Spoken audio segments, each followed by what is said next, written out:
Blog Talk Radio.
And welcome to the first show of 2016.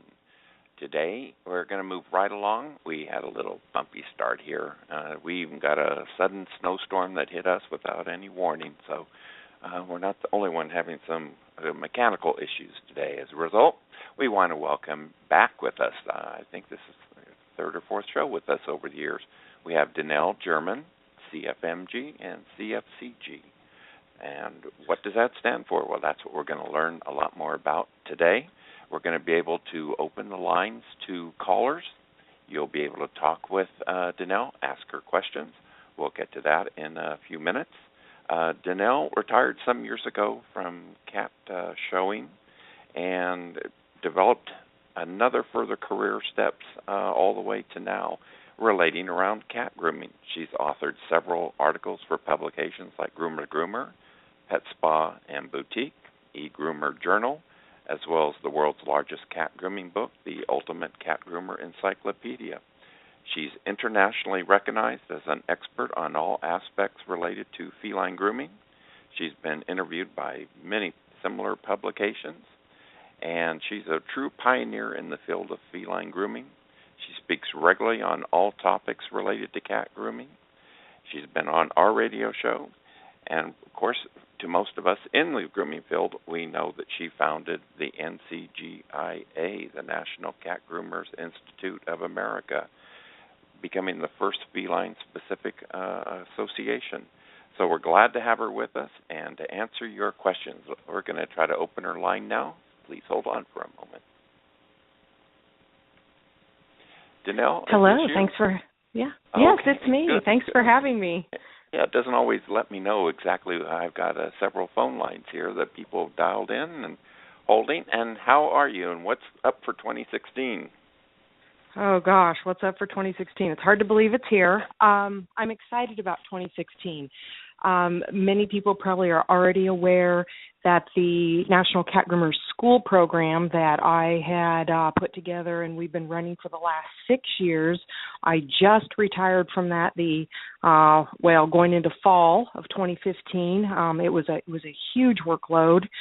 It was a great thing to do. I anticipated 5 to 6 years of doing that, really to build a good base of skilled, educated, successful cat groomers, and we've got that. We spent 6 years working on that, and now we're able to utilize new technological advances and other things to make it more accessible and less expensive to groomers all over the world to get some of that training. So we have just launched some online courses with many more slated to roll out in 2016, and we are just super excited about that.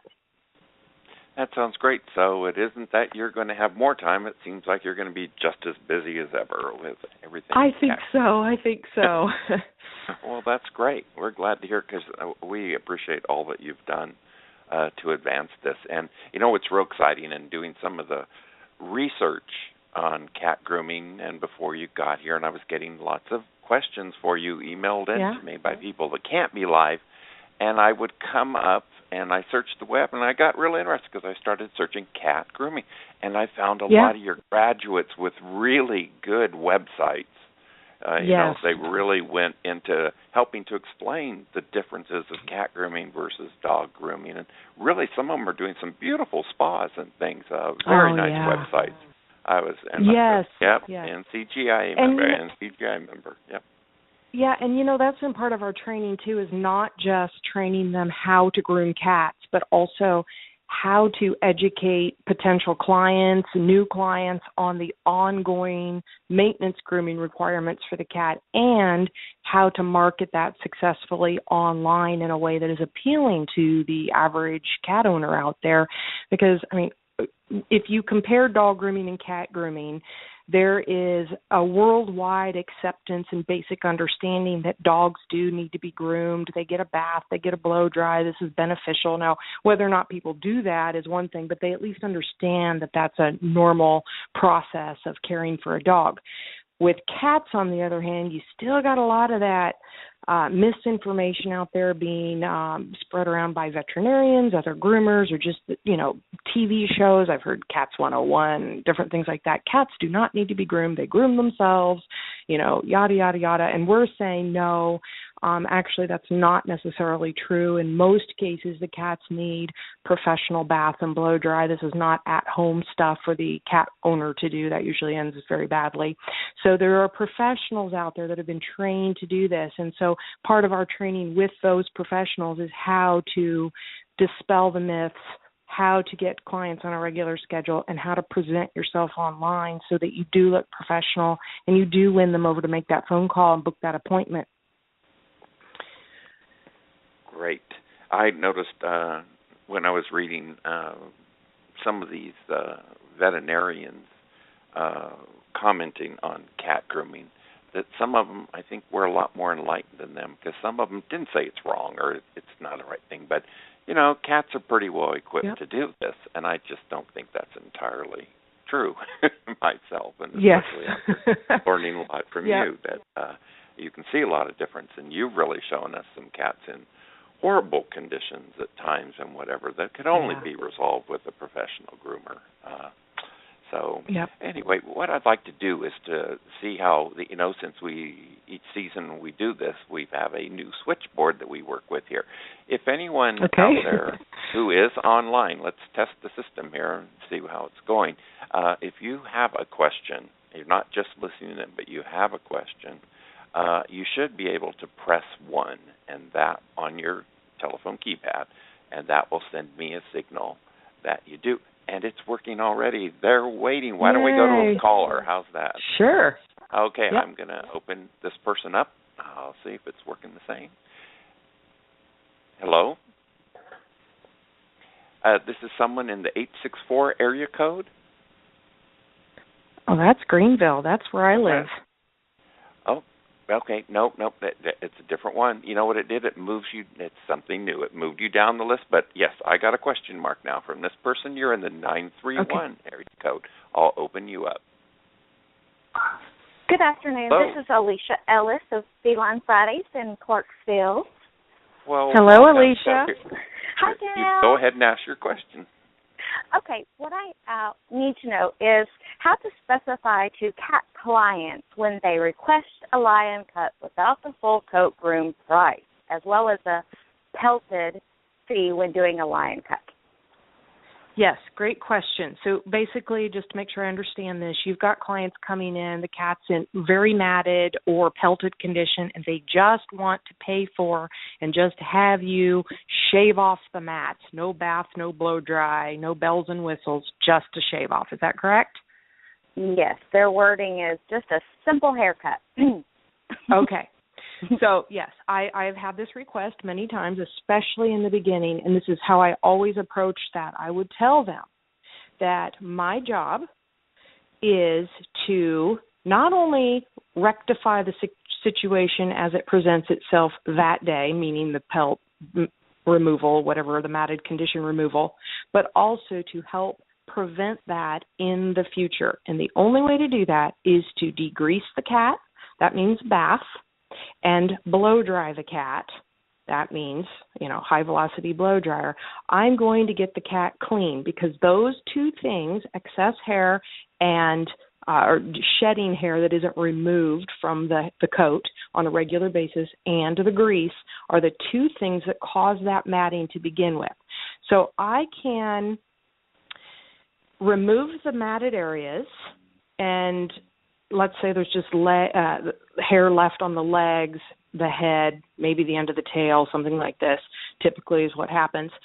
I can leave that greasy, dirty hair there and not remove the excess dead coat. What will happen is in those areas there will continue to be matting beginning, a week from now, 2 weeks from now, 3 weeks from now, that just is going to get worse and worse and worse. And in addition, the coat that grows out from that point of shave down, even though it's very short at that point, we're talking probably 8 weeks later, we're going to start to have this matted hair again as it grows out and onward from that point. So I am not doing the cat any favors. I'm saving it that day, but I'm not fixing the real root of the problem. It's like putting a Band-Aid on an infection. So this is where that education comes in. In addition, I tell my clients I've worked very hard to build a reputation where I turn out quality cat grooms, and the only way I can do that is to get your cat truly clean.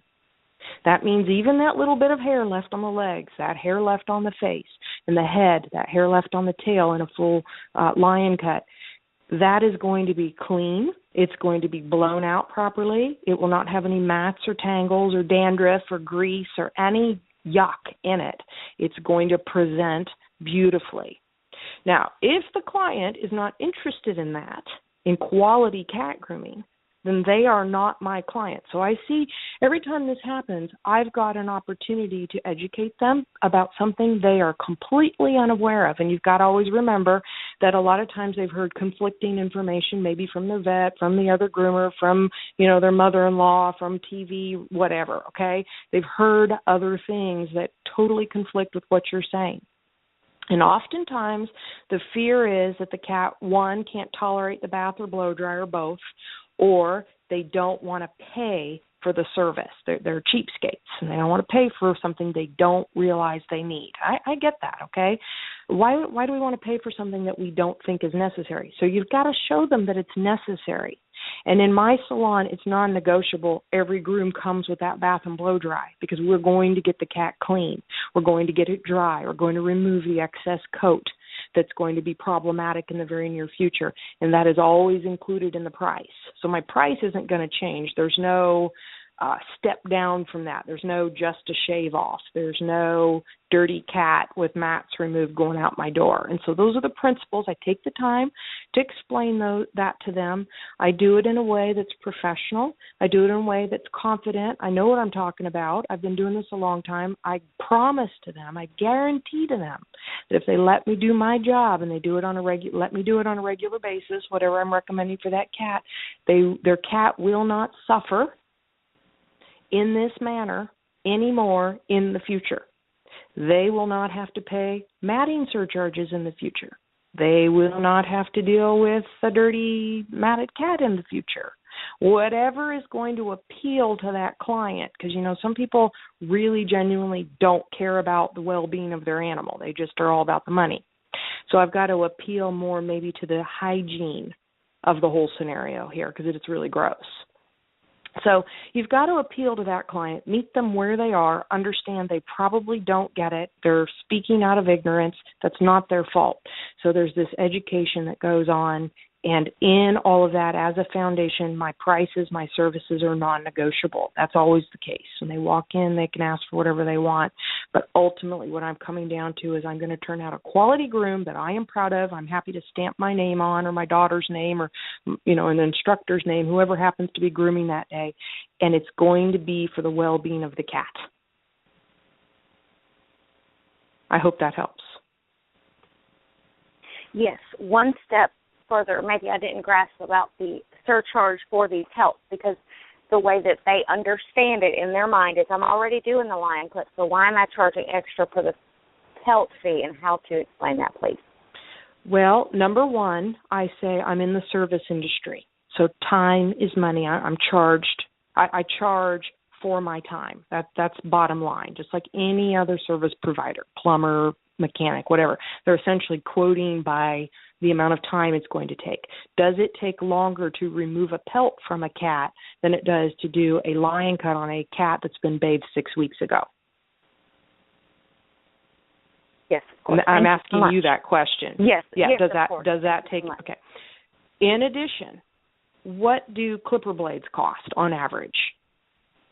$35. Okay, $35. What's the wear and tear, the additional wear and tear worth on clipper blades versus a maintenance groom shave down, a cat in good condition? You see, all of my prices that I post are for cats on a regular maintenance groom schedule. So if somebody elects not to have their cat in that condition, i.e. not bringing it regularly, they are the ones that are penalized and pay the higher price because, one, it's taking longer. Two, more wear and tear on my tools. I got to get my blades sharpened or replace them, whatever the case may be. And when we're talking about cats here, we're talking about aggravating a cat that's already in pain, which we know who they lash out at in that scenario. That would be us, right? Yes. So the customer that's negligent has to pay an additional fee for the time, wear and tear, aggressive cat, whatever. It's all consequences of neglect. The client that chooses to be responsible, put their cat on a regular schedule, bring it in on time, do those things, follow through, those are the ones that get the benefit of the regular prices I charge. All right. Thank you. You're welcome. Did you have any other questions, caller? Not that I can think of right now. Okay. Thank You're you. welcome to go ahead. I believe if you press 1, that'll take your hand down. But if you do have another question before the show ends, just go ahead and press the 1 again. You're welcome to ask again. Danelle, let me ask you, how do you figure your surcharges? Do you have 15-minute segments at times an hourly rate? How do you come up with whatever that's going to be? Yeah, that's a good question. Yes, essentially you can break down, what's your hourly rate, and then in chunks of 15 or 30 minutes. 15 makes it easy to figure out.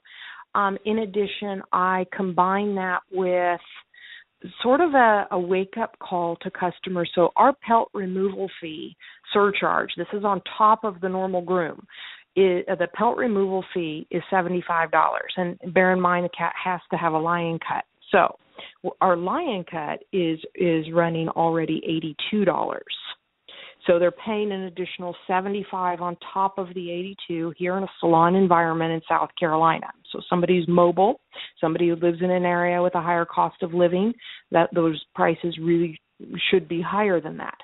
And so the client is paying that additional $75 for the additional time it takes us, but in addition, I'm factoring in this, for lack of a better way to put it, slap me in the face and wake me up and make me go, hey, why is it so expensive? That's what I want them to take notice. I want them to go, wow, that's like a lot. And then I can say, well, if your cat's on a regular schedule, we don't ever have a pelt, your cat never has to go through this again, and you don't have to pay the additional $75. And see, then the $82 for the lion cut sounds like a super great bargain versus, $150, $175, $200, or whatever that groom fee is. And we charge other fees like a biting surcharge, fecal removal surcharge, and things like that are often combined with that $75 pelt removal fee because those often go hand in hand. And this is a take notice moment for a client. And it's been very effective in my salon. I did not start out doing this. I realized right away, and people got to remember, I've been where you are, Alicia. I've been where people are listening to this right now. When I started out, nobody was getting their cat groomed. They all said, my cat grooms itself. I don't need this. I just need you to cut out the mat. I just need you to trim the nails, whatever those things were. And 17 some years later, because of the work that I've done, my staff has done over the years, the phone calls that come in now with new clients, and we get them every week, is now, I want to make an appointment for my cat to be groomed. That's pretty much the extent of the conversation on the phone. What day works for them. We book them. They come in. We don't have discussions about whether or not the cat will be bathed. We don't have discussions about, how much it's going to cost, because generally the reputation is already here. They get that, they understand that, and that's why they're coming to us. So it's going to take some time to get to that place for all of you listening. But I'm not the only one doing that. I know, Stephen, you mentioned going to some of these websites of CFMGs. There are other CFMGs out there around the world that have gone from, my cat doesn't need a bath, I just need you to cut out the mat, and how much is this going to be? This is ridiculous, to I just need to make an appointment to have my cat groomed. It is possible to make that happen, and it is a process. There's time involved. There's, some dialogue that needs to take place, some education that needs to take place. But in addition to that, you've got to wow them with the grooms. You've actually got to make a difference. You've got to do what you say you're going to do. You have to prove it. People aren't going to keep buying something that doesn't really hold up. So I think that's key. That's fundamental right there. Great information. If anyone else has a question for Danelle, anytime during the call, you can press 1 on your keypad, and that will send me a signal, and we'll get to you. In the meantime, I got flooded with emails. We originally had the show scheduled for December. We had some weather events. I got like 7 pages of questions for you. Oh, wow. But I went serious. You should see. But I went through and highlighted what I think are some of the best questions. Okay, go for it. Some are basic. Let's go on with them. Okay. This is Linda from Texas, Houston. She gave me the city from Houston. She wanted to know, have you ever had to refuse a cat, and how did you go about with the refusal to the pet owner? Yes, we have had to refuse cats. It doesn't happen often, but it has happened. And the 2 reasons, one would be a highly aggressive cat that it's just not, there is no amount of money that you can pay us to try to handle it. We're talking usually cats with a feral background. They come in extremely frightened, extremely aggressive, in attack mode. We're talking thrashing around in a crate, screaming and hollering, and, pupils dilated. So, you can't even get your hands on the cat. And if you did, the cat would probably die of a heart attack. So in those scenarios, we've had to turn people away. And it's quite obvious to them at check-in that the cat is not a candidate for non-sedated or non-anesthetized grooming just because of its behavior at that moment. And they can't even touch it. And then the other scenario would be a cat that presents with some sort of symptoms of illness, respiratory problems right away. If I see, snot coming out of the nose, goopy eyes, and I don't mean normal discharge on a Persian or Himalayan, but that infected looking discharge, mouth breathing, those types of things, we do not accept those cats because they do have some kind of virus or bacterial infection. They could have a disease that is highly contagious and fatal and easily, spread around and cause all kinds of problems. So they come in like that. We send them off to the vet, and we do not groom those cats until we get the okay from the veterinarian, directly from the veterinarian, not the owner, because I've found they aren't always truthful. So we want to hear clearly from the veterinarian in written letter or by phone that, this cat is safe to groom, it's not contagious, and that sort of thing. So, yes, those times do happen. And in each case, in the aggressive situation, the owner's there. They can see that it's not possible. And so we make a recommendation to a veterinarian's office where I don't even know how they're going to sedate or anesthetize the cat, but I'll leave that up to them and go from there. Sometimes those cats can be given a sedative pill, and this is always done with the owner and veterinarian doing that, not us. We never give that. And then brought to us immediately. And we have what I have found about 45 minutes in which to work before that sedative wears off. And sometimes we are able to do the groom without any trouble, and the cat does not need anesthesia. So if we feel like that is an option, we do present that to the owner, and they can discuss that with their vet. We do have a very good working relationship with many veterinarians in our area, and they're well aware of these limitations and understandings of what we do. And so when we send the owner to them and say, hey, try a sedative and then let's try this again, the vet already knows where we're coming from. So it's a very good networking option there and working relationship. With the health issue, we say to them, it's real simple. Your cat appears to be sick with something that could be contagious. We cannot risk the other cats in the environment. And, if somebody has a problem with that, it's not really a client I want, because if the shoe is on the other foot and their cat was well and in the salon for grooming and someone else's cat was brought in with symptoms looking to be sick and possibly contagious, would they want me to bring that sick cat into the environment and risk their cat's life? No, they would not. So if they don't get that, there's the door and we'll see you later.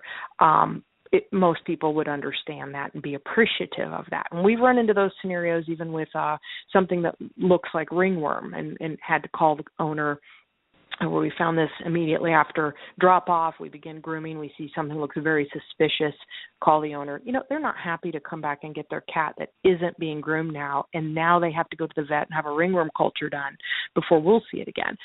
Nobody wants to get that message.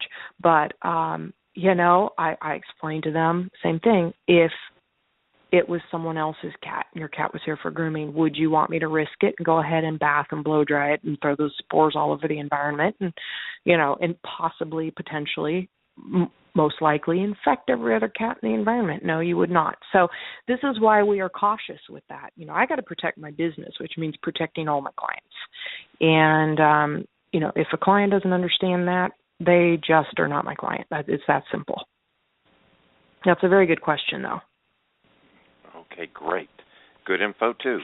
I have Sherry from Alabama who sent a question. Says, I love grooming cats, but I can last an 8-hour day. I don't like to groom more than 5 or 6 hours.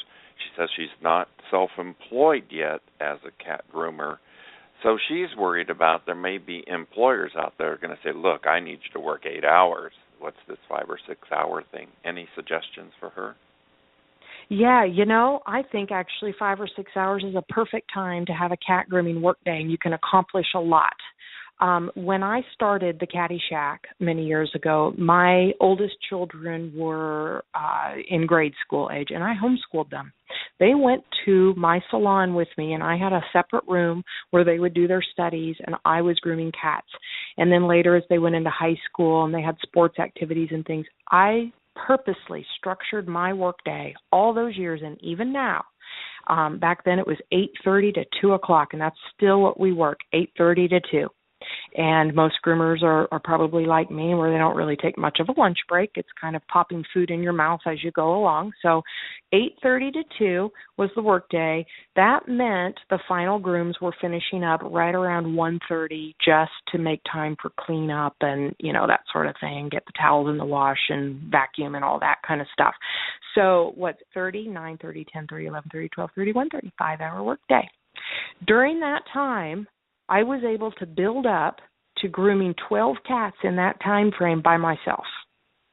And then as I added another groomer, and that groomer was fully proficient enough to be able to groom at a high speed and not need my assistance, we were able to almost double that. So in a 5-hour workday, you can get a lot done if you need to with cats. But part of that is having the right equipment. You've got to have, the aid of a cage dryer, a non-heated cage dryer. Having a Caddy Shack vac helps tremendously. Having clippers that do the job well, so you're not doing 16 line cuts on a cat, you're just doing one to get that smooth finish.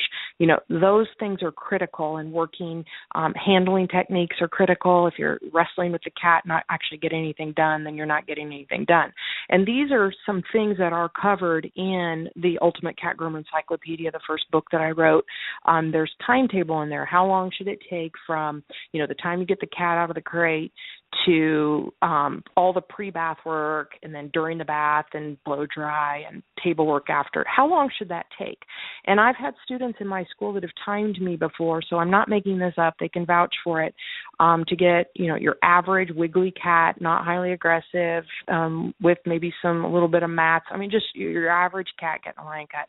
From the time I pulled it out of the cage dryer, trimmed all 18 claws, did my initial lion cut, which is about 95% of the way complete. I'm not worrying a lot about my leg lines, neckline, and tail line pre-bath because it's dirty hair. From the time I pull the cat out, nails and pre-clip to the bath, 7 minutes. So if you can do that, and then you add on, 7 minutes for a bath, and you've got some cage dryer time while you're working on another cat, and then by the time you pull that one out and do 5 to 10 minutes of hand drying time while another cat's in the cage dryer, you see how it's working in this efficient manner. That's how you get that done. So yes, 5 to 6 hour work day is perfect. When we did our school session, we had a 6 hour work day, and that is plenty of time to get a lot of cats done. We have some days here where we average a little over $100 a cat. So if you can do the math on that. It's a nice day. Excellent. Okay, and Sherry, in an hour, 2 hours after this show, and they're on for weeks and months and who knows years, this show will be available as a recording, and perhaps you could have prospective employers come and listen to this to help you explain to them if you get any, negative impact of trying to say, look, I think it's better to work 5 or 6 hours, and let Danelle help answer that question for you. Okay. Absolutely. So just come to the website, and there'll be a link you can play this show right to them. I'm going to skip down my list here. I think I found it here because we've mentioned the lion cut now a couple times here. And Anna in Washington was asking about any rules, guidelines to how to set the pattern and the lines for a mane in a lion cut. Oh, that's a great question. And actually, Anna is in luck because one of the very first online courses that we put up is the lion cut. And it's a live demo I did for one of our last classes of students this past year. And I do the demo, and I break it down into all of the sections from leg lines to neckline, tail line, pre-bath work, the whole 9 yards, and I'm explaining exactly that stuff and demonstrating it on an actual cat. So that online course, if they go to nationalcatgroomers.com, and under the For Groomers tab, you'll see there's a For Groomers, For Owners, For Veterinarians across the top. So you guys are going the For Groomers section, which is the big one. It's loaded with stuff, and on the right-hand top side, you'll see online courses. Click on that. You'll see all of the available online courses. If Anna or whoever signs up for the Lion Cut course, they can go through all of the steps on that at their own pace. They can repeat them. Once they enroll in that, they have access to it forever. So, most likely, Anna will go through it one time and go, okay, that's helpful, and then she'll go to groom a cat. She'll be like, okay, wait a minute, how did she do that again? And she can go back and watch it 60 times if she wants, 100 times. I don't care. She can post questions. She can post photos of, something, a leg line or a neckline she did on a cat, and ask for critique on it from one of us instructors, and we are happy to do that. So these online courses are amazing. Great for learning from afar. Anyone can do it as long as you've got internet access. And doesn't this show you the value of the internet to our industry has been amazing? Amen. For the last 15 or so years. Yes. That's great. Just look at what you've been able to offer over the years, and just with the technological advances, Yeah, it's, I would have never guessed this was where we were going to be when we started in 1997, and I'm getting excited because I'm taking a lot of our original book, totally revising. I'm going to put it out for 99 cents to the world as an ebook, just to help get all this info out there. Yeah, I'm really excited. It's been 2 years. That's awesome. Revision, and I just want people. We did really well. It's pretty amazing. We never thought we would sell 30,000 copies over quite a few years, but now we just want to give back and just get the word out about, and let's because it keeps the conversation going, and for our business brings people to the website. But the main thing is that just think back the years before groomers had hard enough time talking sometimes to the groomers in their own town, but now we're all talking. It's just and knowledge, I guess, is getting around. And that's the benefit of it all. Just sort of one of those warm, cozy feelings of being able to see and make a change in an industry. Okay, no shortage of more things here. And again, anyone else, no one with their hand up, but if you do, you just press 1 on your keypad. Okay, let me go to Sonia in New York. If a cat owner is having their very first cat grooming experience with a professional, how do you handle that? Is there a special appointment? Do you get to meet the owner before they even come to their first appointment to meet the pet, or what do you suggest? Yeah, good question again. We always do a temperament and needs assessment, which I have demonstrated so many times at seminars all over the world, and this is so important. We actually have this in one of our online courses, or maybe even 2 of them. The Cat Grooming Basics course has this exact thing in it. This is critical. You've got a client standing in front of you for that first professional cat grooming that's going to cost them, $80 or $100, whatever, and they have no idea what they're getting, and they probably are a little skeptical that it's going to go well. Many, many times cat owners have tried some at-home cat grooming that did not go well. So they think their cat won't handle it. It's going to need drugs. I've heard this countless times. So they're coming at this with some preconceived ideas, and they're a little skeptical and doubtful that you can pull this off. And furthermore, what are you pulling off? They have no idea. So that pre-assessment, the getting the cat out of the crate in front of the client, going over real quick, it takes me 5 to 10 seconds in the demonstration. The needs assessment, in other words, what condition is this cat in and what does it need? And then also at the same time, I'm gathering information on the cat's temperament, which is vital. If the cat is highly aggressive, most likely the thing it's going to hate the most during grooming are the clippers. So if the owner wants a lion cut and you've got this beast of a lion trying to eat your face off and you're telling them, yeah, no problem, yes, there is a problem. You are not going to do a lion cut safely on this cat and live to tell about it, and the cat live to tell about it. So we got to know what we're going into and don't commit to things that should not be committed to. So that is important. And then I think this is also key to building confidence and trust with this owner who is skeptical to begin with. If we can win them over and win their trust, grooming really, guys, is so much about trust with the owner of that pet. If you know what you're doing, you speak with confidence, you clearly communicate, you give them what you said and exceed their expectations even, which with cat grooming, it's almost like super easy to do because their expectations are super low initially. Then you build the beginnings of this trust relationship that can turn into a lifetime business relationship here. I've got clients who are on their second or third generation cat. The cat I was grooming 17 years ago has passed away. They got another cat, maybe it even passed away, and now they're on the third cat to join the family, and they just automatically come in. It's make those appointments, get the kitten started right away. They are sold. They'll never go anywhere else. We've got clients that drive, sometimes 2 or 3 hours one way to come here every month or every 6 weeks, and those are the bread and butter of my business. Those are the clients I love. Those are the clients I do this for, and those are the ones that make you love your job and make you successful. So taking that little bit of time to do that assessment in front of that and begin to build that trust, that's just where it's at right there, I can tell you. Okay. I have Laura in Florida, and she wanted to know, do you have every one of your clients sign some sort of release form? Absolutely, yes. And we keep them on file, and we update them if they get a new cat or have new contact information. We never get rid of them.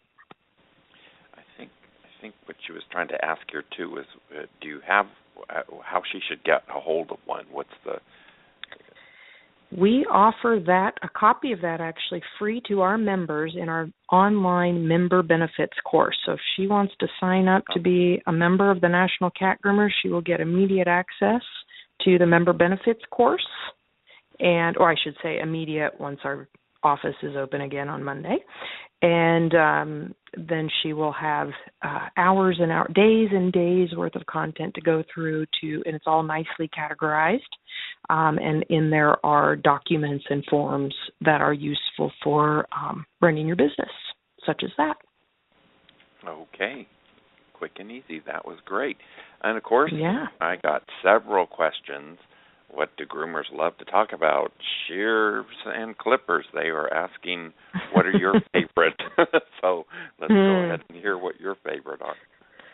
Yeah, clippers, I'm a Wall a Wall Extreme Team member. And I tell people I don't recommend Wall because I'm an Extreme Team member. I'm an Extreme Team member because I use and love Wall and swear by them. Over the years I've used a myriad of clippers, probably everything out there under the sun, and it was the Wall Switchblade, which is now retired and replaced with newer, better stuff. But it was the thing that just absolutely cut like butter through cat hair, the first thing I ever found to get through those pelted messes using a 10-blade. I only ever use a 10-blade on a cat's skin. So if I'm putting snap-on combs, I'm using a 30, which is recommended under the snap-on, but anytime the blade is on the cat's body without the snap-on, it's a 10-blade and only a 10-blade. And so I use now the new, better version of the Switchblade, which is the Wall KM10, an outstanding clipper. Talk about speedy and cut through that mess, and any kind of mess. I don't care what you go through, it's going to get through it. And then my hands down all-time favorite clipper is the Wall Bravura, which of course is cordless. I do not use it for pelt removal. I find the corded clipper to be my clipper of choice there. But the Bravura is hands down unbeatable for cutting those nice crispy lines on the leg lines, neckline, tail line. Any of the creative work I have done on cats, I've used pretty much the Bravura or the mini Bravura exclusively. And it is just a super, super nice clipper. With the lithium battery advancement they put in it in the past year or so, it's just even better. So those are my favorite clippers. In fact, I will recommend in the member benefits course, I have a whole list of must-haves and get-laters, or what I call them, and I did a webinar on this. It's in there. It's a 1-hour recording. What tools must you have if you're going to, start grooming cats? What must you have, and then what can you get later as funds allow? Because most people don't just have, a bunch of money to go buy everything all at once. If you do, that's awesome. But if you're like I was when I started out showing cats, and this is sort of an accidental business I fell into. So I had to buy things incrementally as I saved up the money from my grooming. And so what did I need in the beginning? What was essential to get my job done? And then what could I add on or get later as I saved up the money to buy those things? That's all in there. I have a webinar on it. I explain why each of those items is on my must-have or get-later list. I even prioritize them on my get-later list, What's the first thing I'm going to buy? And second and third. And, people have different preferences, and they might not agree with all that, but it gives you a starting point, and you don't have to learn the hard way like I did. I learned the expensive way where I bought lots of clippers, and I tried them out, and they didn't work so well, and then I, donated them and bought more, and that's very costly. So, which is why exactly I think it's Laura is asking this question. So for more information on that, get in the member benefits, sign up for membership, get in the member benefits, and watch that webinar and read that list. It's all there for you. Great. Okay. I have Edward. By the way, in all the time that you've operated your school, how many male groomers have come to the school? We've had a few. Our very first class we ever had, January 2010, one of the students was a guy. And over the years, we've had, I would say maybe a dozen, I'm just guessing. And, I want to say probably most of them were sent by either their wife or their mother, because the the wife or the mother came to school and learned how to groom cats, and the business grew and they needed help. So they sent the guy, whatever relationship he was, to come learn also. And it's just funny how that works. It does. I've been a consultant to like over 3,000 and almost 2 decades, and it's amazing how many times the husband will actually change their career to work with the wife because she becomes so successful, and they want to get in the industry. That's it. Yeah. Yep. My husband worked for 27 years in the freight and trucking industry, same company, 27 years, and 2 years ago this job and all the benefits that went with it. 27 years worth of benefits to come work in what we call the cat empire with me. And it's been wonderful. I love having him there working with me and building our empire instead of someone else's empire. And it's a great way to go.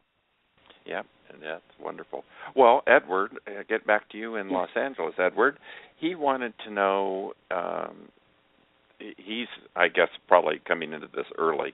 He wanted to know, obviously, and you said this before, some puppies can react very badly to clippers, and there's ways to help get puppies used to that vibration. What do you do with cats? Anything different? It's hard to say how I'd compare it to dogs because I'm not a dog groomer, but I would say that first we have to determine the aggressiveness in the cat. Is it based in fear or is it based on aggression, naughtiness, I say? And there really is a difference between the two. So the fearful cat, yes, we can win its trust and we can acclimate it to all parts of the grooming process, including the clippers. The highly aggressive cat that is just angry and has anger management issues, most of the time those cats are just going to remain that way. They're just plain and simple mad that they're having to do something they don't want to do, which is lay on the sofa and watch TV. And so getting them over that, it doesn't usually happen. So first is identifying what that's based on, fear or anger management issues. And fear, yes, that can be worked with for sure. How do you do that? Was that his question? You got to win the cat's trust, and I think that is really based in how you handle it. Reading the cat, reacting appropriately. I'm assuming this would be very similar with a puppy, where you don't let it get away with naughty things, but you have to have a gentle demeanor but a firm stance to train it to react appropriately to things. I'm assuming that's how you do things with a dog. So it's similar with a cat, except that their foundation is not the same. Cats have no interest in pleasing people whatsoever. So we've got to come at it from a slightly different angle, but it can be done, and it's something that just really has to be demonstrated, and it's a little bit different with each and every cat. There is it's always the same on a cat like this all the time. I think it varies from cat to cat to cat. It's funny when you were talking and you talked about trust with cats, I flashed on a T-shirt that says, "Cats trust me."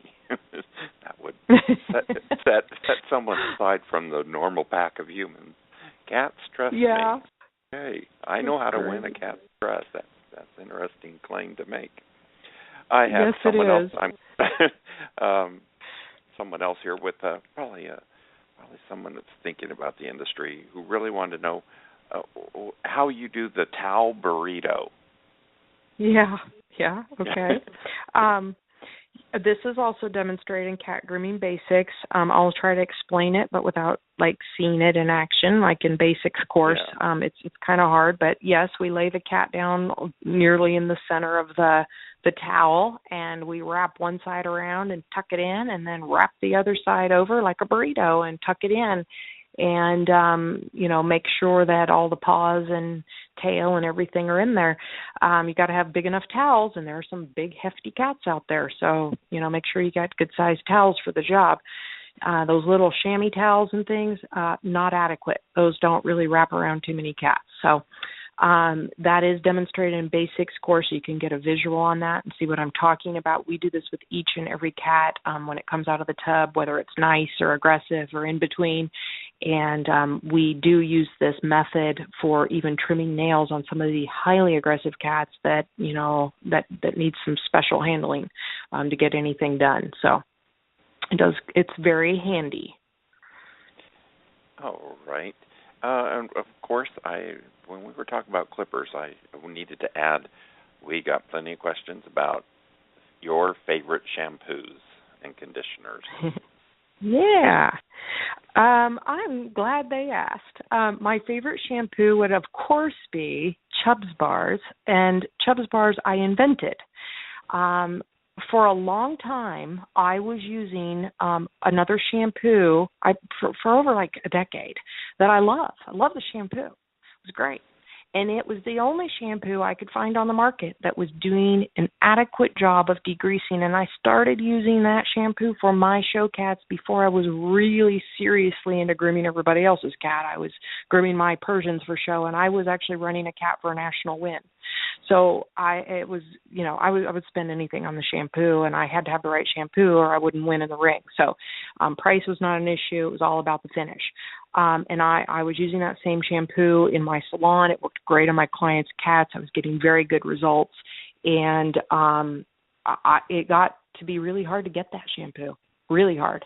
And I had a lot of my students and NCGI members and people that were following what I was using, complaining and freaking out, and I don't know what I'm going to do. What do I use? And so I set about making something. I actually worked with a couple shampoo makers, and I worked with a local chemist. I worked with so many people, and no one could come up with something that I wanted. And it was really in the middle of the night, one night, on a complete fluky whim, a miracle, that I came up with Chubb's Bars, and we put it to test. It's called Chubb's Bars because my cat Chubbs tested it, and I made a few tweaks with it, and we've been selling Chubb's Bars now worldwide since we launched the company in July 2013. My first order was from Australia because I took the first Chubb's Bars to Australia for a 3-week seminar tour I was doing in June of that year, and came back with an order for 400 bars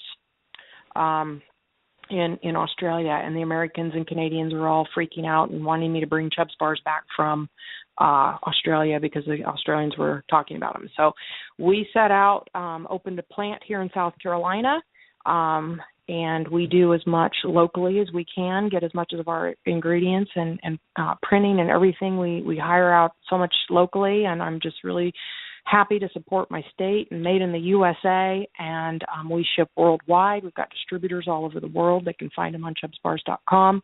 Our Canada distributor is amazing and just takes such excellent care of the Canadians up there. And Chubb's Bars, that's my long answer for what do I use? Chubb's Bars. We wash every cat. We do 2 lathers of Chubb's Bars on the cat. We do not use conditioner. It is not necessary. In fact, most of them will leave the coat looking a little heavy and separated. And if the cat has a really bad case of stud tail or chin acne or something that's just excessive, we often put a little bit of Groomer's Goop Dry on the dry coat before we start on that little greasy area. Stud tail is notorious for this.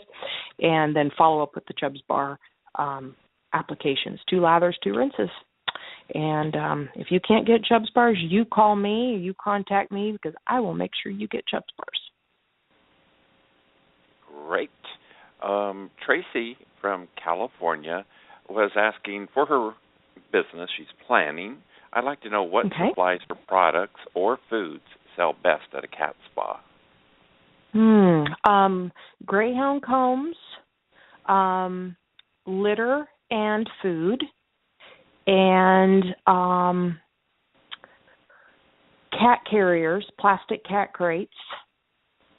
Those were the things I found. Greyhound combs were really hard to find at local pet stores, so we sold a lot of those. We even had people come by that didn't even have cats, and they came to buy Greyhound combs out of my salon.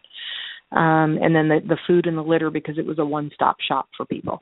And so many times people ask me, what food do you feed your cats? What litter do you use? So we did sell a lot of that. What about selling foods? Is there a market for it at cat spa? Selling what? It was selling food, cat food. Food, yeah, we sold a good bit because it was that one-stop shop for people when they came in to get their cat groomed or boarding. When I offered the boarding facility, they could stock up on litter and cat food. So we did. We don't do retail anymore, so it's hard for me to comment. That was 8 years ago, maybe, since I last did that. So retail, there is a limited market for retail in a cat spa. So we can't. Yeah, I would say, yes. Our bread and butter definitely was grooming, right behind it boarding, and then retail was, your profit margin on retail just isn't that high. So you've got the space for it, that's fine, but you got the management of it, and it's, you tie up cash. It's not something I'm interested in doing again, but if, some people have a storefront and they've got the space for it, and so cat litter, cat food, and greyhound combs and plastic cat crates I found to be the top of my list of sales, items that sold the best. Okay. And Naomi, she's in Indiana. She was asking, can you share some of your advertising secrets? Yes. I even have a online course on this called Marketing 101. Yes, I would say, I'm not sure what she means specifically, but I would say that, a picture's worth 1,000 words.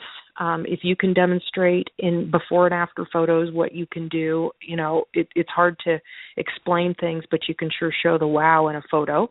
When I started out, we did not have things like Facebook and Instagram and all of that, so I had to do it the old-fashioned way with an ad and phone book, which costs a lot of money. And so utilizing that social media these days is a great benefit. A website that presents well is key to all of that. And then getting the word out to even have people go check out your website. And, ultimately the purpose of your website should be to make people pick up the phone and call you and make an appointment. So if it's not doing that, you got to look at why is it not doing that? Am I missing information? Does it not present well? Can they not find things? I don't know. What are the reasons? So, identify that and fix those problems, and then using social media to, demonstrate what you do and market different promotions or sales or things that you're doing, but then getting the word out after you've got your website up and running well. Let's make sure we get the word out to local vets, other groomers that do not want to groom cats, because there are a lot of those out there, and pet-related businesses or shelters, breeders of long-haired cats particularly. We've got local like Persian breeders, Maine Coon breeders, Ragdoll breeders that refer to us. They want those cats that they're placing in pet homes to be well taken care of for their lifetime. So they're happy to refer to us. So you want to make sure and get that word out to those places. But I do have an online course called Marketing 101, and it is available to explain some of that and really the heart and soul of what I've done with my business over the years.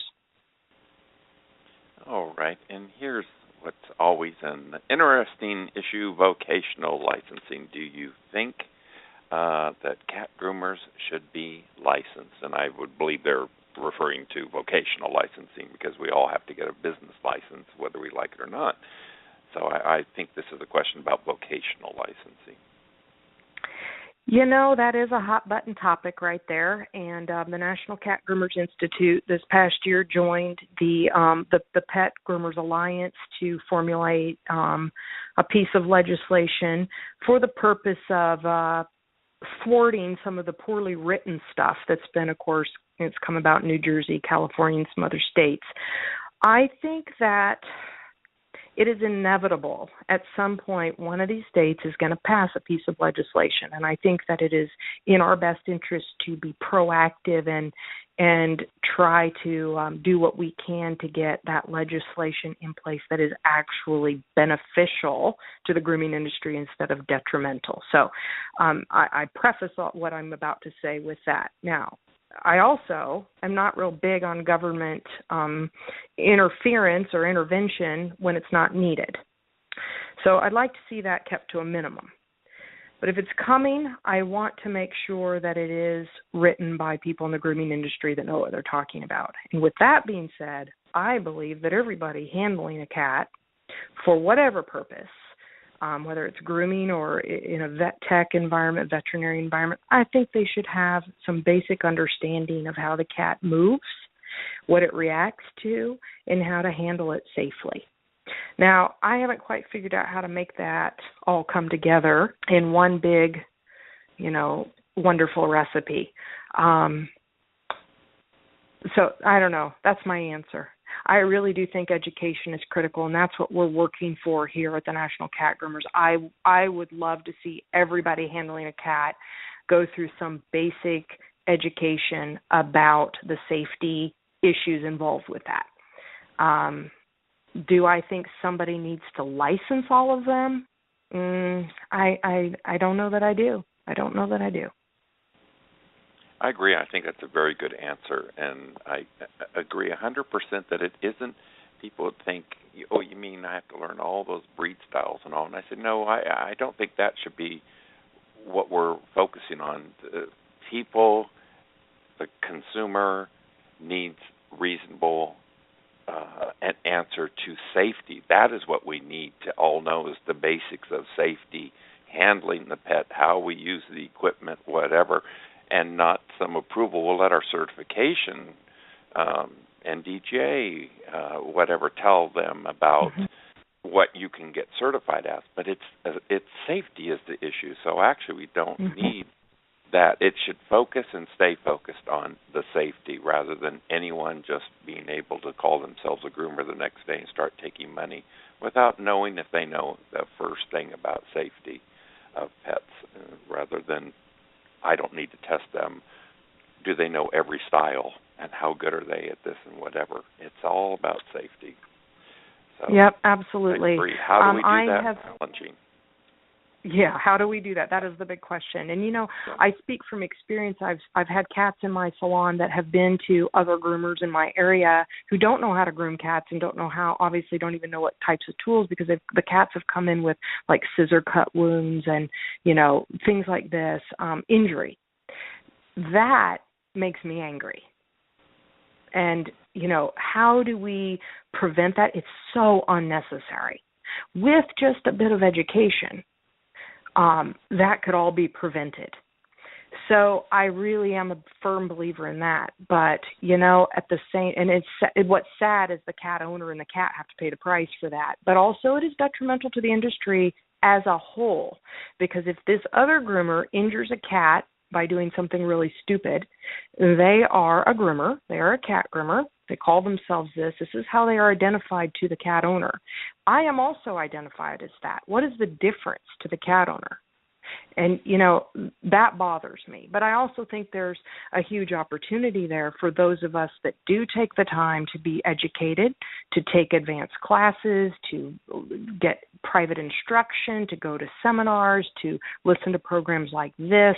There's so many options out there for ongoing education for the grooming industry. And the ones that take the time to do that have such an opportunity to set themselves apart from the ones that aren't doing that. And so from just a competitive viewpoint, I like opportunities like that. But it is sad that in the process, consumers are paying the price, pets are paying the price when people don't know what they're doing. And they don't take the time and spend the money to get educated. That bothers me immensely. Yep. The solution, I don't know. That's Yep. What is the solution?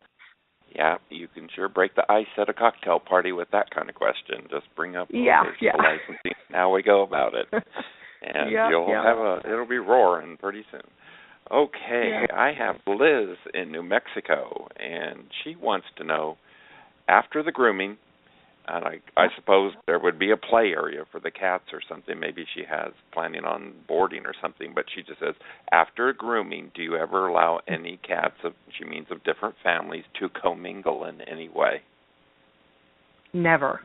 That's a great, great way to have a good cat fight with an injury. Cats are not social like dogs are, and they don't play together. They actually are more apt to fight and attack one another. So, and then you also have, potential for things to be spread around. You just don't know. A cat could have, for instance, feline leukemia, and you would not know this. The cat hasn't been tested for it. It's not presenting signs of illness at this time, and so the cat could be positive for the feline leukemia virus, and no one is aware of this. And you put two cats together, and there's a fight that ensues, and blood and scratching and biting and whatever else going on, and now you have the potential for contamination. Whereas if those cats were not fighting and that sort of thing, and you were disinfecting properly, there is no cross-contamination going on. So too much risk. I would never do that. The cats go back in their crate where they're very happy to go and sit and wait until mommy or daddy come and get them, and everybody's protected. And certainly, just even dogs, this is a little different, but even with dogs, you can spoil the groom. You want that beautiful look, and some dogs are just going to get slobber on them or whatever. Yeah. It's just nice to keep them looking beautiful right after that groom. That's true. Yeah. Yep. I have Anastasia, and she's in California, Southern California, and she asks if you do cat massage and any recommendations of where to learn cat massage. I do not do cat massage, and I'm not even sure where to tell you to go for that. However, I know there have been a couple people calling from California. I will be doing a hands-on workshop in San Leandro, California on, let me look here, May 22nd and 23rd. This will be a hands-on workshop. So if anybody's interested in that, they can contact us, and we'll let you know how to register for that. I'll also be at Pasadena for Groom Expo West coming up here in like a month, and I'm doing 6 seminars that weekend. So there's a lot of information. Yeah, coming to California. Okay. But yeah, I don't know anything about the massage stuff. Sorry. Okay. All right. I'm not sure how. This is Lena again, but a different Lena, and it says in Chicago. That's what it is. She's a beginner. Okay. She's learned how to groom dogs. She had the biggest fear of quicking nails on dogs, especially those black ones, I'm sure. Mm-hmm. And she goes, what about nail clipping with cats? Well, with cats, I'll tell you, it's a lot easier because the quick is always pink and the nail is white, and you can always see it. So as long as you can see with your eyeballs, you should be okay. Yeah, easy, huh? Okay. Yeah, easy. Let's move to the next one. That's amazing how time is flying here. I have a question from Erin in Pennsylvania, and she wants to know if it's hard to find cat grooming insurance. I don't know what she means by that specifically. I think business, and I think she just means business insurance would be my guess. I would say no. I mean, I've never had any problem getting it, and we even had quite a few insurance policies on the grooming school, cat grooming school, that we were required to have by the state licensing board, heaps of insurance, and I didn't have any problem getting any of that. And you got to consider that basically a bunch of people are flying in to Greenville to attend our school to do pretty much nothing but handle and groom cats. So I would think it would be not that difficult to get it anywhere, at least in the U.S. I would think, going with some of our better-known ones, that they're going to cover it. I don't think that'll be too difficult. Yeah. Okay, Tanita in Florida wants to know what is the special care you provide to the elderly cats? Yeah, that's a good question. You just have to work extra carefully with them. They present with a myriad of different signs of age. Some of them are quite thin and frail and brittle. And then when I say thin and frail, like you could blow them across blow them right over with the high velocity dryer. So you got to be very careful as you're doing certain things that they even just stay upright. You got to be careful sometimes shaving them, or you have to choose grooms that do not include shaving because their skin is literally like tissue paper. So and then you've got arthritis and things like that is quite common in cats, which makes, the legs, working on the legs, they, get a little angry about that, which I would if I had arthritis too, I suppose. So there are a lot of different things that you just got to work around and work with, and it's on a case-by-case basis. I recently had to tell a client that we were on the last groom for her ancient kitty. We've been grooming it a very long time, and the cat is just literally tissue paper thin skin and bones. And the last groom I did on the cat, which was some months ago, I was afraid that even combing it, I could pull the cat's skin right off. So, when we get to that point, we've got a cat just really on the brink of death, and grooming is now, if I were to accidentally pull that skin off and she takes it to the vet, they're going to put this cat to sleep. It's like 23 years old. It won't live through surgery. So now the client, I have to explain to her the risk here involved, and if she wants me to, if I don't groom the cat gets matted very easily. If the cat gets matted, it can't be shaved. But if I'm grooming it to keep the mats away and I pull the skin off, we have a cat that goes to the vet and they put it down. You see this is a real dilemma. But sometimes you have to have these conversations with clients and just lay it out there on the table, and it's ultimately their decision on what to do, but they just need the facts to make the decision. So you've got to just proceed with care. You've got to know your stuff. No skin and coat, no handling, no cat behavior, and it will really make such a difference in how you handle these old, fragile cats. And, your clients respect you for this. And when the day comes that they get another kitty, because I find that's usually the case, they're going to be right back, starting out with a new little kitten at some point in time, or they're going to recommend to their friends, family, and that sort of thing, your care because of the extra care you gave to them when their cat was in a really fragile state. So I think that's so important. Okay, I want to check again with our callers. We have about 40 of you out there. If anyone has a question, would like to ask live here, you can press 1 on your keypad. That will put your hand up on my side, and we'll try to get to you. I do want to check. I think it was Alicia. You were the first live caller, and your hand hasn't gone down. I don't know if that's not because you didn't press the 1. Let me just check and see if she does have another question. Okay. Alicia, if you're hearing me, did you have your hand up again for another question? Yes, real quick. I wanted to find out if every time we should have the cat client fill out a grooming agreement, or just keep the basic first initial one on file. I think if you just word it appropriately, so you're not locking yourself into like this is only applicable on this day of service, then you should be able to just keep that on file, and it should be good for the duration of, grooming appointments in the future. The best thing, I'm not an attorney, so I do recommend that, even if people are using our release of liability client agreement form, have an attorney check it out, make sure it's something that would hold up should you need to use it. That's really what it's for, to protect you. And we just keep ours on file. And again, we only have clients update or fill out a new one if they have new contact information or have a new cat to add to it.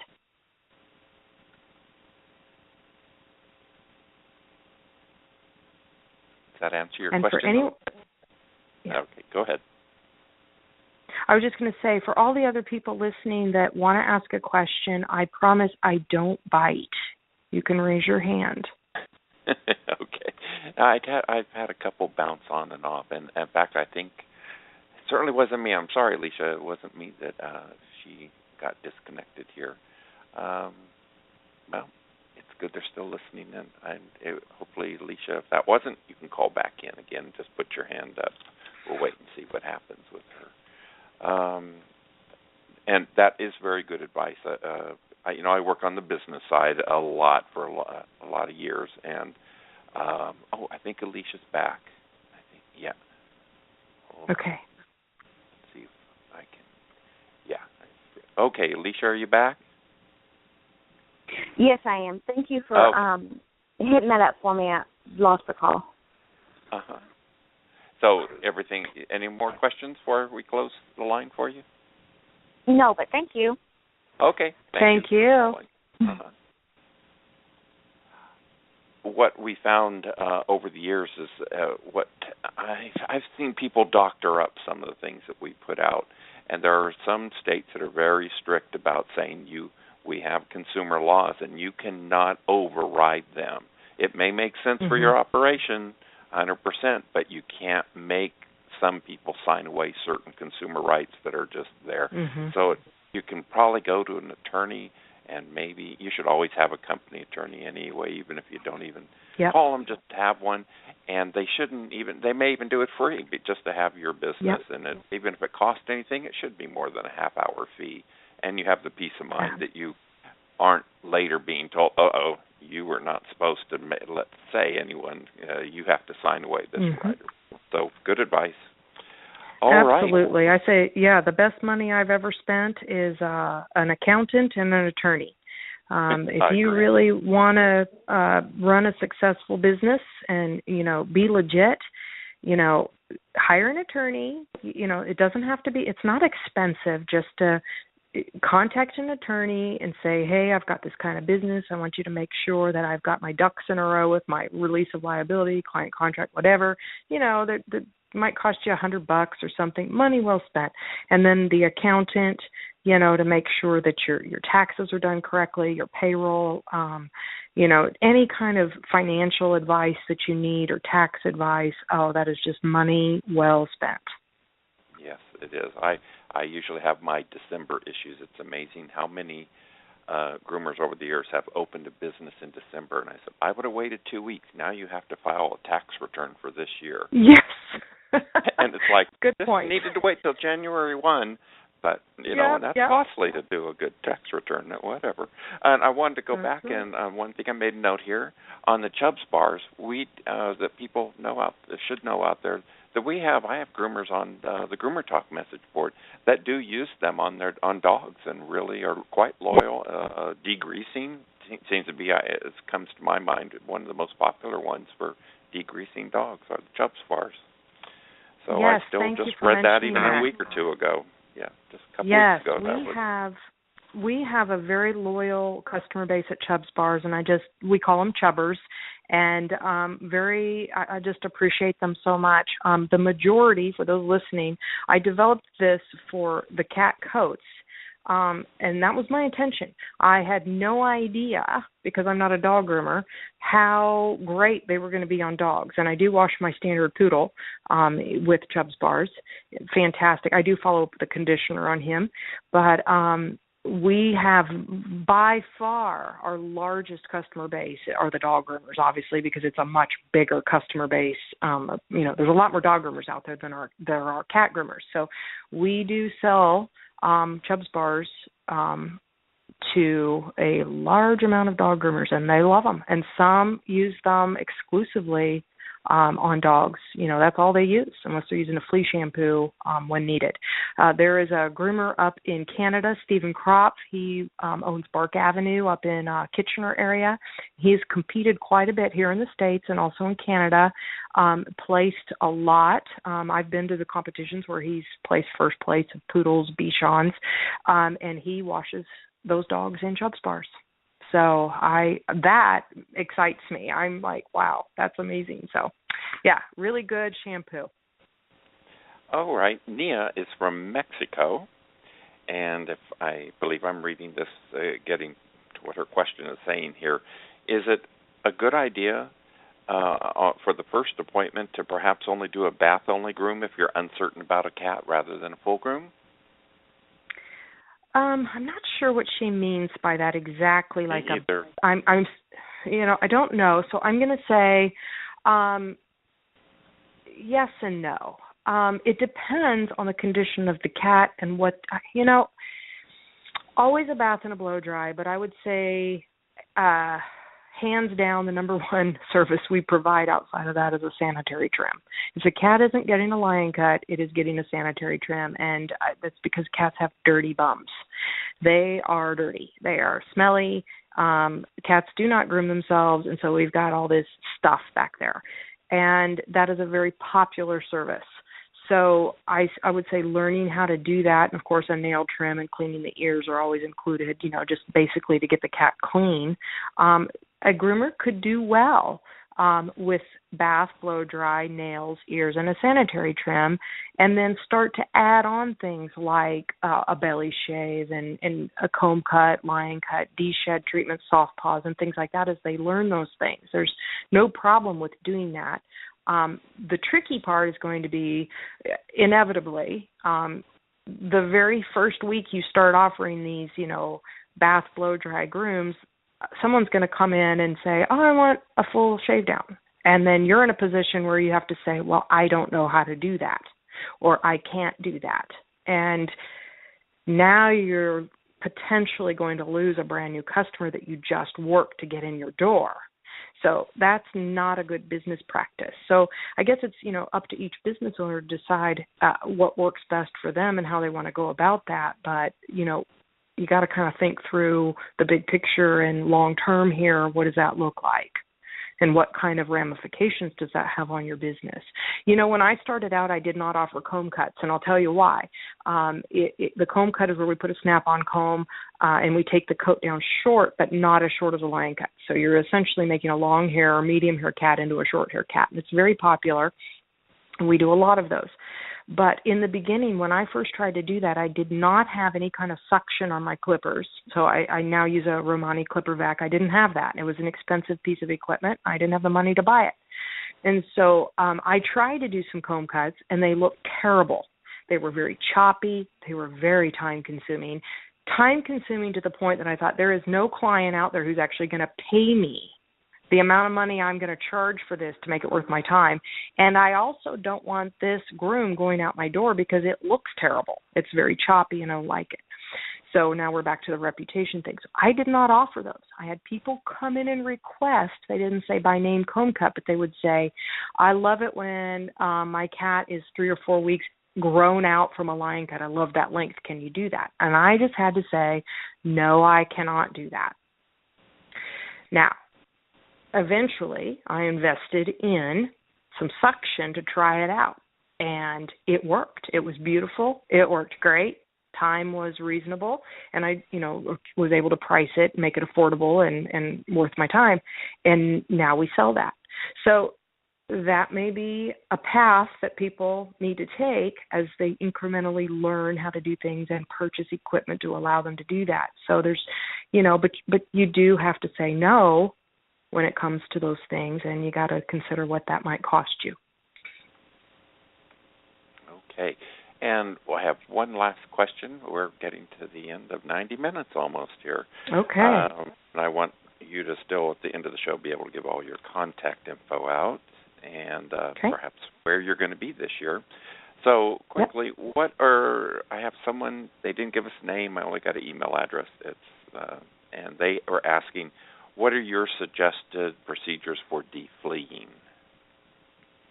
I just use a flea shampoo that is labeled safe for cats and kittens, and we use that. It works well. Make sure it does not contain permethrin, because those are highly toxic. Permethrin is highly toxic to cats. It could kill a cat, so just read your labels and make sure it's labeled correctly. If it doesn't say safe for cats and kittens, I do not use it, period. And that's what we use to treat for fleas. And then we recommend to the client that they follow up 2 days later, 48 hours later, with a topical flea product, and they can discuss all that with their veterinarian. We just leave that up to them with the vet, because I'm not, those things are always changing, the products available, and I'm not real familiar. I don't want to keep up with that, so I just leave that with them and their vet. That's where they can get it from. But we do the flea bath for for the client and make sure the cat goes home that day flea-free. And we also recommend that they treat the environment and any other animals in the environment, as they also are most likely infected with fleas.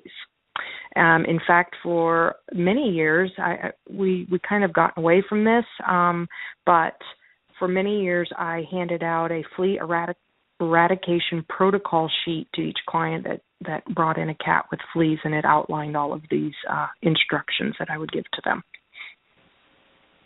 Great. Okay. All right. Why don't you want to just mention even a few other places you know you're going to be in 2016? So, because we'll have this recording up all year. Yeah. In fact, I was thinking, if people are listening to this right away here, and this gal that was emailing from Mexico, I will be in Yuma, Arizona, right near the Mexico border there, coming up here in a couple weeks. It's actually January 9th and 10th. It's a workshop there in Yuma, Arizona. They can contact our office. We actually have on our website under workshops in the For Groomer section all of the upcoming workshops and registration information. So you can just click right on that registration for each one. And the host of the workshop is the one that will register you. But if you can't find that or don't know where to go, just email or call the National Cat Groomers. And our number here is 864-271-7430. You can call during business hours or email us at info@nationalcatgroomers.com, and we also have a Facebook page that you're certainly welcome to send us a message. So Yuma is coming up here on the 9th and 10th, and then I will be at Pasadena doing 6 seminars that weekend. It's going to be extremely busy that weekend. So I look forward to grooming and talking cats. I'm doing live demos and business stuff, all kinds of different topics about cat grooming that weekend. And then I will be in Sydney, Australia in early March doing a private workshop there on March 4th. If anyone wants to get in on that, there is still room. And then Atlanta Pet Fair, seminars and demos there. And we've got a couple other workshops coming up. One, San Leandro, I mentioned that earlier in May. I'll be at the Midwest Groom Expo in Minnesota in April. I'll be in Zurich, Switzerland in April. And I think that gets me through the first 4 months of the year. So they can watch the website. We're always keeping that up to date with the events going on. And then these online courses, they are accessible to anyone, anywhere in the world with an internet connection and a device. So I invite everyone to check that out. We have a free course on there called Intro to Cat Grooming. So for anyone listening to this, it's going, I'm not sure if cat grooming is for me. I'm not sure if I want to spend any money learning any more cat grooming because maybe it's not for me. I know there's a huge population of groomers out there that think that. I hear it all the time. So we put together an online course called Intro to Cat Grooming. It is completely free, and they can go through that, and it just walks you through the requirements that you need for cat grooming, for successful and safe cat grooming, obstacles that might be in your way, different hurdles that people have, and, are these hurdles you can overcome or want to overcome? And then you can better determine what you want to do from that point. Great to know. They're going to cut us off in about 30 seconds. So nationalcatgroomers.com, you can always keep track of what she's got up. You're welcome to come to PetGroomer.com. Our calendar has all the shows. By the way, every weekend of January and February, we have GroomerTALK radio shows. You can find out all of those at PetGroomer.com on the message board called GroomerTALK. So thanks again, Danelle. It's so nice to have you back, and we'll do it again next season. How's that sound? Thank you, and Happy New Year. Happy New Year to you, too. Thank you, Bye-bye. everybody.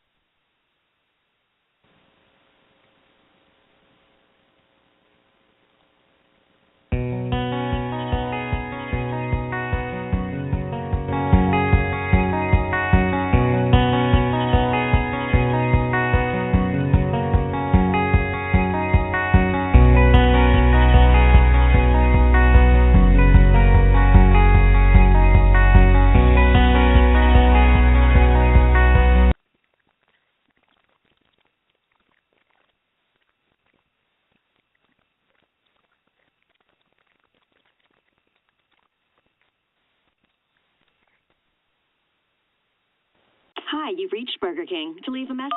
Hey, Burger King, you have burgers and you have chicken, right? So why don't you do a flame grilled burger chicken? Burger chicken? How about we call it the new Flame Grilled Chicken Burger? Now just 2 for $7. Only at Burger King. Restrictions apply.